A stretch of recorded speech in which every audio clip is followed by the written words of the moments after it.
Never give up. మన జీవితంలో వస్తున్న ప్రతి శోధన, మన జీవితంలో వస్తున్న ప్రతి ఇబ్బంది, ప్రతి సమస్యను కూడా అధిగమించడానికి దేవుడు మనకి శక్తిని, బలాన్ని ఇచ్చాడని సత్యాన్ని మనం జ్ఞాపకం చేసుకోవాలి. ప్రపంచంలో చాలా గొప్ప గొప్ప మేధావులను మనం చూడవచ్చు, గొప్ప గొప్ప హేమహేమిలను మనం చూడవచ్చు. వారందరూ గొప్ప వాళ్ళు ఎలా అయ్యారు? వాళ్ళందరూ కూడా అంత ఉన్నత స్థాయికి, అంత ఉన్నత స్థితికి ఎలా చేరగలిగారు? ఫర్ ఎగ్జాంపుల్ అబ్రహాం లింకన్ మనం చూస్తే గ్రౌండ్ ఫ్లోర్ అంటే చిన్న స్థాయి నుంచి అమెరికా దేశానికి ఒక గొప్ప పేరు తెచ్చేటువంటి స్థాయికి ఎదిగిన సందర్భాలను మనము చూస్తూ ఉంటాం. జాగ్రత్తగా బైబిల్లో కూడా మీకు మోటివేషన్ వచ్చేటువంటి సందర్భం ఒకటి చెప్పనా? మీరు వింటానంటే చెప్తాను. అదేమిటి అంటే గొలియాతు, దావీదు గొలియాతుల యొక్క చరిత్ర మీకు అందరికీ తెలిసిందే కదా. గొలియాతుని దావీదు ఎలా ఓడించాడు అనే సంగతి మనం బైబిల్లో చూస్తే, దావీదు గొలియాతుని ఓడించడానికి గొలియాతు దగ్గర ఉన్న సామాగ్రి, యుద్ధ సామాగ్రి ఏమి కూడా దావీదు దగ్గర లేవు. ఈట లేదు, బల్లెం లేదు, తనను రక్షించుకోవడానికి మొత్తం బాడీ అంతా కూడా కవర్ చేసేటువంటి కవచాన్ని కూడా గొలియాతుకు ఉంది. కానీ దావీదుకి ఏమీ లేదు. దావీదు కూడా గొలియాతుతో పోరాడడానికి బ్యాటిల్ గ్రౌండ్ లో దిగినట్లుగా మనం చూస్తాం. అయితే వీరి చరిత్ర ద్వారా మనం ఏం నేర్చుకోవాలి, ఏం తెలుసుకోవాలి, ఏం విడిచిపెట్టాలి అనే విషయాలని 2 మాటలు నేను చెప్తాను, జాగ్రత్తగా వినండి.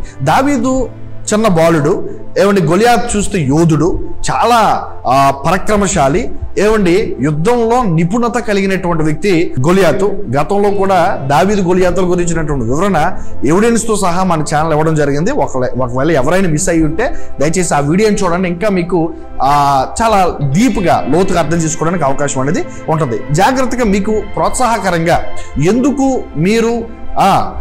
మీరు పడిపోతున్నారు, ఎందుకు మీరు అనాలోచితంగా ఉంటున్నారు, మీ జీవితాల పట్ల దేవుడికి ప్రత్యేకమైన ఉద్దేశం ఉంది, మీరు నెవర్ గివ్ అప్ అవ్వద్దు అని చెప్పడానికి, మిమ్మల్ని కొంత ప్రోత్సాహపరచడానికి మాటలు నన్ను చెప్పనవండి. ఏమిటంటే దావీదు యుద్ధ భూములకు దిగిన తర్వాత, బ్యాటిల్ గ్రౌండ్స్ లోకి అడుగు పెట్టిన తర్వాత గొలియాతు గెలుస్తాడనేటువంటి అపారమైన నమ్మకం ఫిలిస్తీన్లో ఉండవచ్చు. At the same time Israel కూడా గొలియాతు గెలుస్తాడు, ఎందుకంటే బాలుడు కాబట్టి చంపేస్తాడేమో అనే ఆలోచన, ఖచ్చితంగా చంపేస్తాడు బాలుడు కాబట్టి ఆ ఆలోచన ఇశ్రాయేలు కూడా ఉండవచ్చు. కానీ దావీదులో ఉన్నటువంటి ధైర్యం, దావీదుకి ఇంత ధైర్యం ఎక్కడి నుంచి వచ్చింది?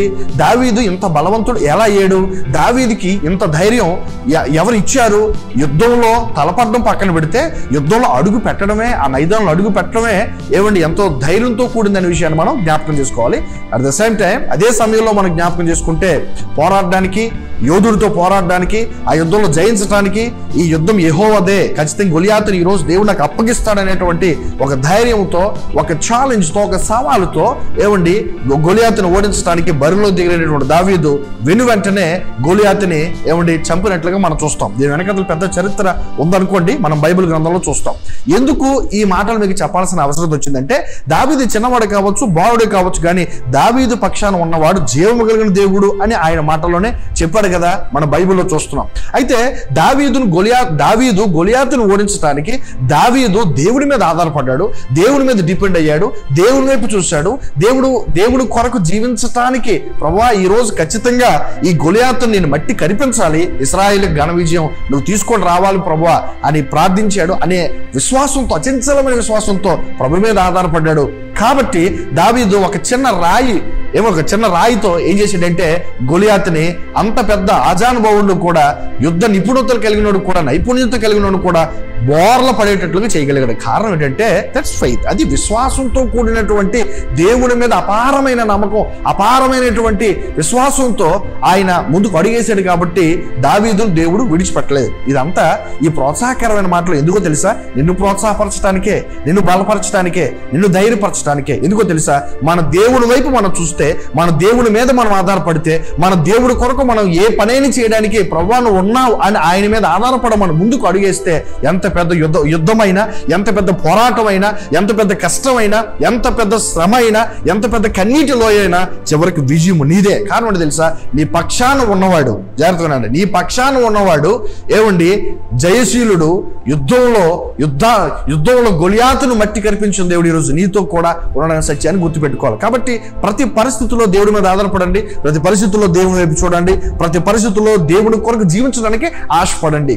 దేన్ని బట్టి కూడా కృంగిపోవడానికైతే లేదు, దేని బట్టి కూడా వెనకడుగు వేయడానికైతే లేదు, దేని బట్టి కూడా మనము నెవర్ గివ్ అప్ అవ్వడానికైతే లేదు. నీ పనిలో నువ్వు నిజాయితీకుండు, నీ పనిలో నువ్వు నిజాయితీగా ప్రయాసపడు, భారం కలిగి పనిచేయి. నేను పైకి రావాలి, నేను గొప్పవాడిని అవ్వాలని తపన కలుగు, దేవుడి మీద ఆధారపడు. నీ పని నువ్వు చేస్తూ దేవుడి మీద ఆధారపడితే ప్రపంచంలో సక్సెస్ఫుల్ విజయవంతమైన జీవితాల్లో నీది కూడా ఒక జీవితంగా ఉంటుందని జ్ఞాపకం చేయడానికి నేను చాలా సంతోషిస్తున్నాను. ఎందుకంటే దేవుడు ఎవరిని విడిచిపెట్టే దేవుడు కాదు, అందరికీ కూడా ఆయన ధారాళంగా ఇచ్చే దేవుడు అని జ్ఞాపకం చేయడానికి నేను చాలా సంతోషిస్తున్నాను. ప్రియ సహోదరి సహోదరుడా, ప్రభు ఈ రోజున మీతో మాట్లాడుతున్నాడు. ఇందు నిమిత్తమైన ఏ పరిస్థితుల్లో అయినా సరే, ఎలాంటి కఠోరమైన పరిస్థితి అయినా సరే, మీరు నెవర్ గివ్ అప్ తీసుకోవద్దు. దయచేసి దేవుడి మీద ఆధారపడండి.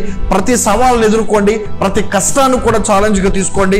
ప్రతి పరిస్థితులు కూడా అధిగమించడానికి మీకు సహాయం లేకపోతే దేవుడి సహాయం తీసుకోండి. ఎందుకంటే మనుషుల సహాయం తీసుకుంటూ కొన్నిసార్లు వారు మిమ్మల్ని మోసం చేయొచ్చు, వారు మిమ్మల్ని విడిచిపెట్టవచ్చు. కానీ దేవుని సహాయం తీసుకుంటే నీ ప్రతి పరిస్థితుల్లో, నీ ప్రతి బంధకాల్లో, నీ ప్రతి ఇబ్బందుల్లో కూడా దాన్ని ఓవర్కమ్ చేయడానికి దేవుడు ఎంతగానో నీకు సహాయం చేస్తాడు అని చెప్పడానికి నేను చాలా సంతోషిస్తూ ఉన్నాను. ప్రతి సహోదరి సహోదరుడా, జ్ఞాపకం చేసుకో, దేవుడి వైపు చూడు, దేవుడి మీద ఆధారపడు.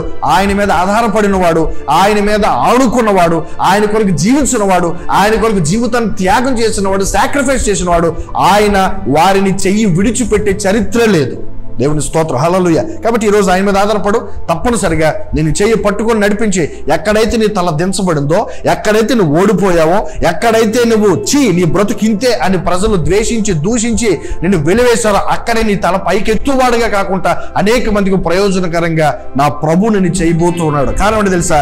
బైబిల్లో చాలా మందిని దేవుడు లేవనెత్తి ఉన్నత స్థితిలోకి ఎక్కించాడు అంటే అర్థం ఏంటి తెలుసా? వారి పట్ల దేవుడు ఉన్నాడు. ఈరోజు నీ పట్ల నా పట్ల కూడా దేవుడు ఉన్నాడు, ఆయన నడిపిస్తాడు.